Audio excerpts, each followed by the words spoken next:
3 तरह का जल शिव को समर्पित होता है और वो तीनों तरह के जल का अलग अलग भाव है महाराज।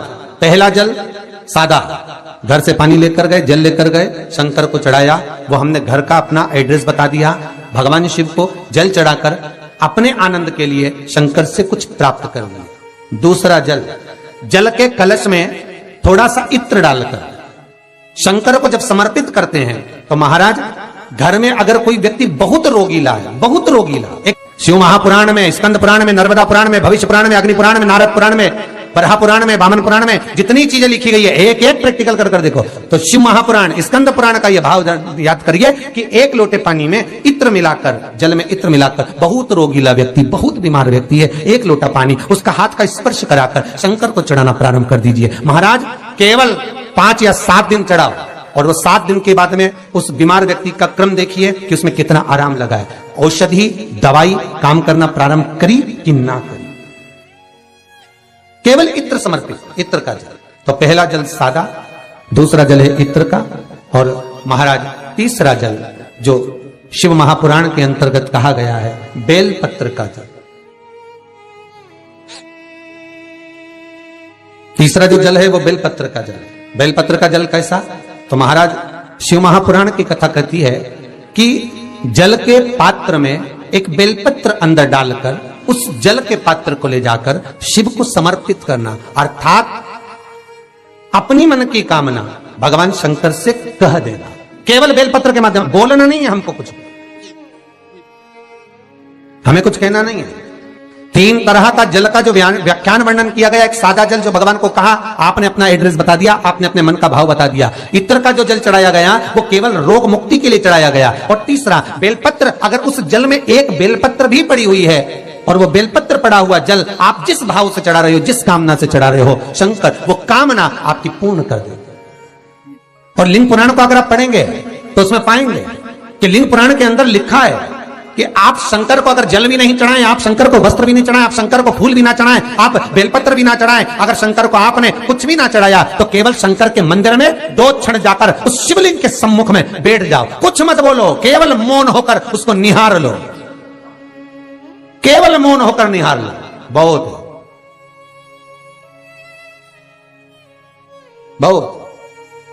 जो हनुमान जी महाराज को 3 तरह की माला समर्पित होती है, एक आंकड़े के पत्ते की, दूसरी बेलपत्र के पत्ते की, तीसरी पीपल के पत्ते की।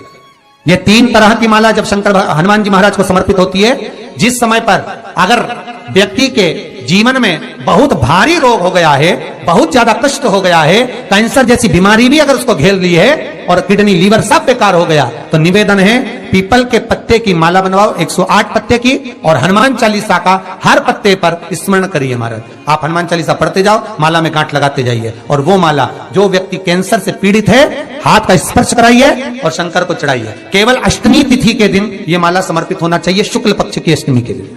आप 2 या 3 अष्टमी को कर देखिए, अपने आप दवाई लगना प्रारंभ होगी, कैंसर जैसा रोग भी धीरे धीरे समाप्ति पर आएगा। महाराज पर करना शुक्ल पक्ष की अष्टमी को ही। महाराज कोई बच्चा एग्जाम में बैठ रहा है, सीए की पढ़ाई कर रहा है, कोई बहुत बड़े एग्जाम में बैठा, पास हो ही नहीं रहा, बहुत हार गया, बेलपत्र की माला चढ़ाई। पर बेलपत्र की जो माला है वो केवल प्रदोष पर चढ़ती है श्री हनुमान जी महाराज।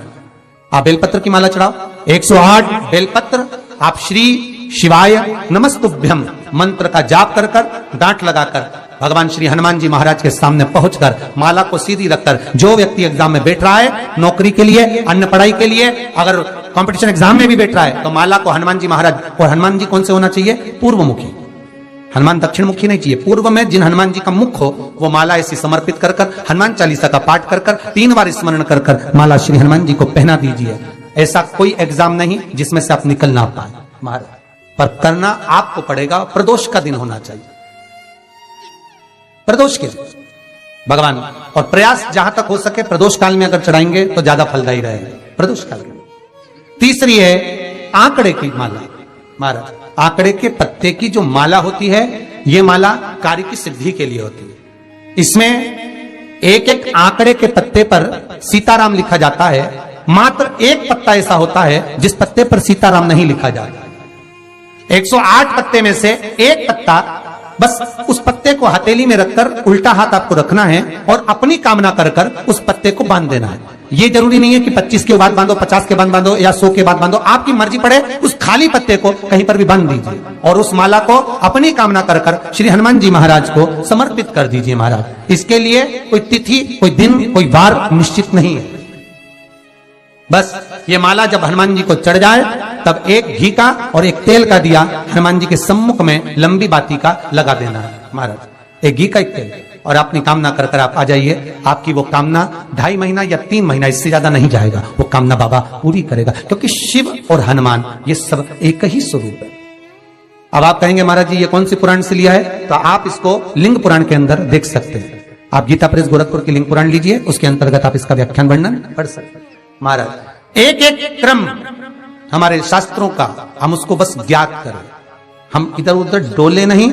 हमारी पुराणों में इतने लेख लिखे गए हैं, उसको ही अगर हमने निकाल लिया तो हम जीवन में सुख पा सकते हैं, हम दुखी नहीं हो सकते। मंत्र कौन सा है जो दिया जा रहा है, वो मंत्र कौन सा है जो प्रदान किया जा रहा है?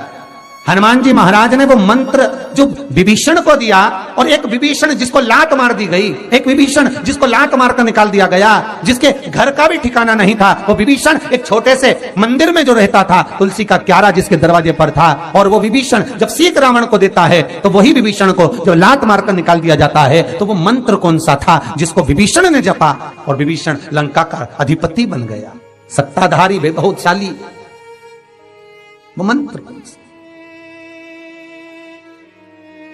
केवल एक मंत्र जो श्री हनुमान जी महाराज ने विभीषण को दिया महाराज, वो मंत्र कोई दूसरा नहीं था, केवल भगवान का नाम विभीषण को प्रदान किया था। क्यों? क्योंकि विभीषण के दरवाजे पर जब हनुमान जी महाराज पहुंचे थे, विभीषण के द्वार पर जब हनुमान जी महाराज पहुंचे तो विभीषण के दरवाजे पर जाकर क्या देखते हैं कि सब कुछ विभीषण के यहां पर है, और विभीषण लगा हुआ है, कभी यहां पर प्रणाम करता है, कभी वहां प्रणाम करता है, कभी विभीषण यहां जाता है, यहां नमन करता है, कभी विभीषण वहां नमन करता है, कभी विभीषण इस स्थान पर जाता है, विभीषण यहां मत डोल रहा है, ये हनुमान जी देख रहे हैं। घर में दिखाया तो वास्तु दोष है, क्या करें, पाइप तोड़वा के इधर का इधर कर दो, सीढ़ी तोड़वा के इधर कर दो। राशि में दिखवाया तो ग्रह दोष है। सारे दोष मनुष्य को नजर आते हैं और सब कुछ कर लेता है वो, पितृ दोष के लिए भी, वास्तु दोष के लिए भी, ग्रह दोष के लिए भी, पर मनुष्य को सारे दोष नजर आते हैं। जब दुख आता है बस एक दोष नजर नहीं आता अपने कर्मों का कि पहले क्या कर कर आया, वो भी तो दिखवाओ किसी महाराज से।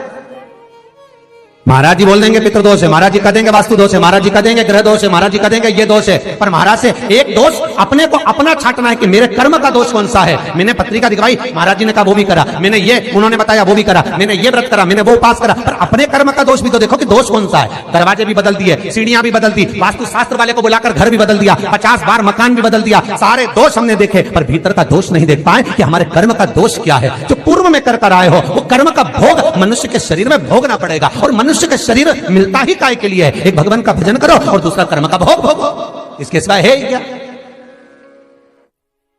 का शरीर केवल 2 कारणों से मिला है, एक कर्म का भोग भोगने के लिए और एक भगवान का भजन करने के लिए। तो कर्म का भोग भी भोगना और भगवान का भजन भी करना है, तो क्यों करना है? तो शिव महापुराण की कथा कहती है कि जितना तुम भजन करते रहोगे तो ये दुख जो आता है ये धीरे धीरे कटता रहेगा, बस भजन से दूर मत होना।